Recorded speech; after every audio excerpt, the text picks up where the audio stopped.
Hello, and welcome. The buzz around the Indiana Fever isn't just hype anymore, it's a seismic shift in the WNBA landscape. The 2025 Indiana Fever season begins not with the hope of building, but with the pressure of winning. After a 2024 season that saw unprecedented viewership and a first-round playoff exit, the focus has changed. The question is no longer, can they make the playoffs? The question is, can they dethrone the champions? The Fever are no longer the new, exciting story, they are a legitimate title contender, and every team in the league is ready for them. The work is done.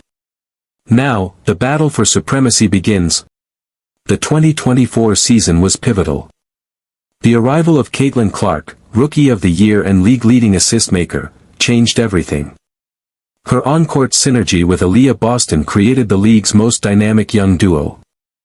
Boston, the previous Rookie of the Year, became a beacon of efficiency and defense, securing her first All-Star starter nod. However, the team still struggled with consistency, particularly on the defensive end, finishing near the bottom in points allowed per possession.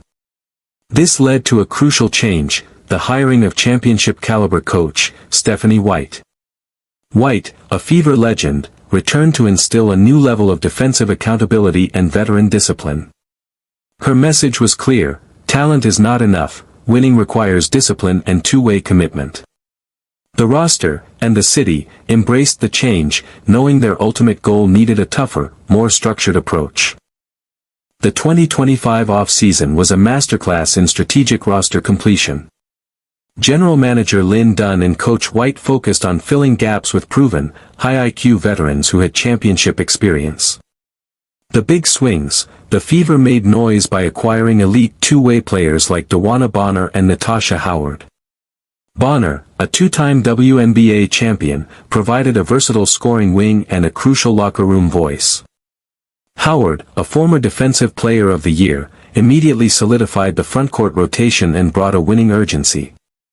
Defensive emphasis, the signing signaled a commitment to fixing the perennial defensive issues.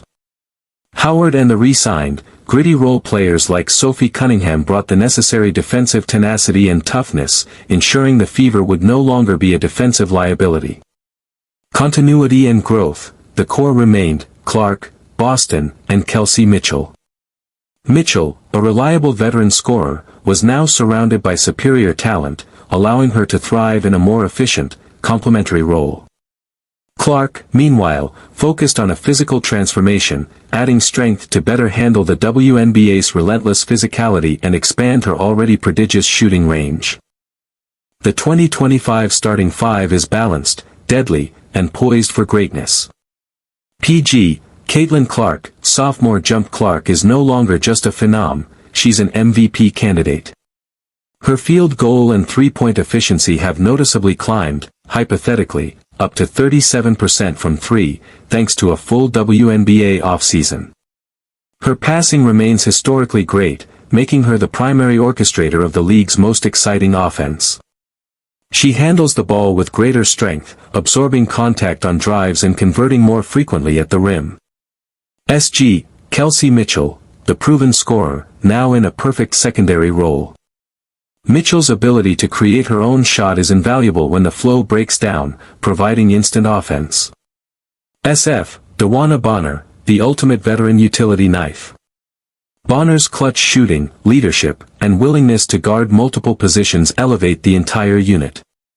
Her presence ensures no drop-off when the younger players rotate out. PF, Natasha Howard, an elite defensive presence and versatile scorer.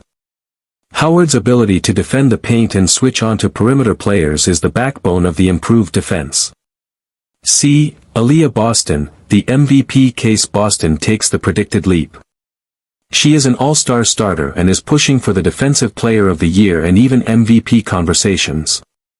Her scoring efficiency is off the charts, hypothetically, near 60% FG, capitalizing on Clark's gravity to secure easy buckets in the paint. The Clark-Boston connection is now the league's most dominant inside-out duo, a constant motion machine of pick-and-rolls, lobs, and pinpoint passes. The season starts with an explosion of promise, fueled by the All-Star Game being hosted in Indianapolis. Dominant start, the Fever opened the season with a statement, an emphatic 93-58 victory over the rival Chicago Sky, featuring a Clark triple-double, 20 points, 10 rebounds, 10 assists, and a Boston double-double.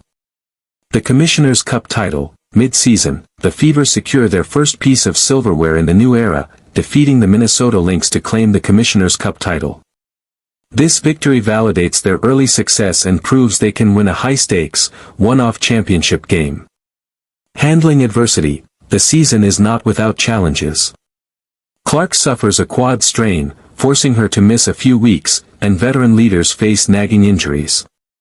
This mid-season adversity tests the new coaching structure and the team's depth.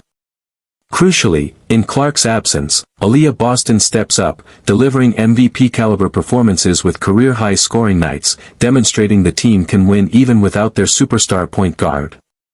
Record-setting season. The Fever finished the regular season with a top 3 record, securing home court advantage and shattering franchise records for wins. Clark leads the league in assists, again, and finishes top 5 in MVP voting. The playoffs are where the 2025 Fever narrative is truly forged. The first round, quarterfinals, the Fever confidently secure their first playoff win since 2015, sweeping their opponent. The veteran presence calms the team, and the offense, fueled by Clark's deep shooting and Boston's interior dominance, proves too much. The semifinals, the ultimate test, Indiana faces the reigning champion, the Las Vegas Aces. This series is a 5-game epic, a clash of emerging power versus established dynasty. The Fever trail 2-1 before a crucial Game 4 victory at home, sparked by a clutch performance from Kelsey Mitchell. Game 5 in Vegas is an overtime thriller. Despite a heroic effort that saw them push the game to an extra period, even with Aaliyah Boston fouling out and Kelsey Mitchell suffering a scary injury late, the short-handed Fever ultimately fall 107-98. Aya Wilson and Jackie Young combine for an historic 67 points for the Aces. The heartbreaking, injury-plagued loss in the semifinals, 3-2 to the Aces, solidifies the Fever's position as a top-tier contender but proves they are not yet invincible. Exit interviews and culture. In the exit interviews, the focus is on the team's grit.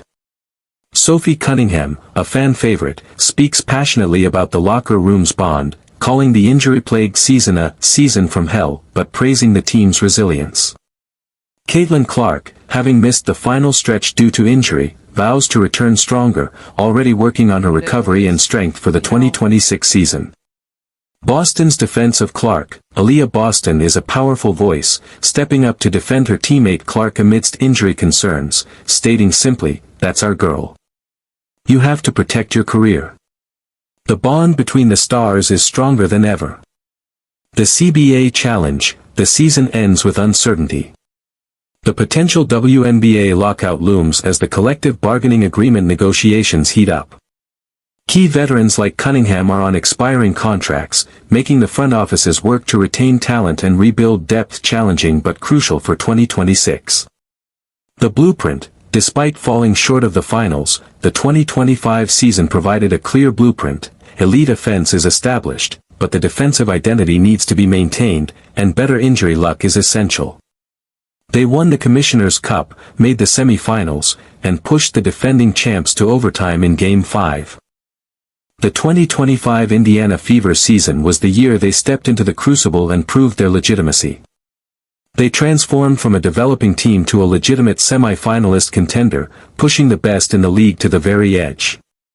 They secured a title, the Commissioner's Cup, hosted an electric All-Star game, and shattered numerous fan and team records. Caitlin Clark cemented her MVP-level status, and Aaliyah Boston entered the conversation for the league's best post player. The veteran acquisitions provided the necessary steel. While they didn't raise the WNBA championship trophy, the season was a triumph of will and team chemistry over immense pressure and injury adversity. The loss to the Aces was merely the final lesson in their journey. The narrative is no longer about if the Indiana Fever will win a title, but when. They are no longer knocking, they are inside the room, and they have the talent, the coach, and the hunger to finish the job next time. The era of the Indiana Fever has begun, and the WNBA is better for it.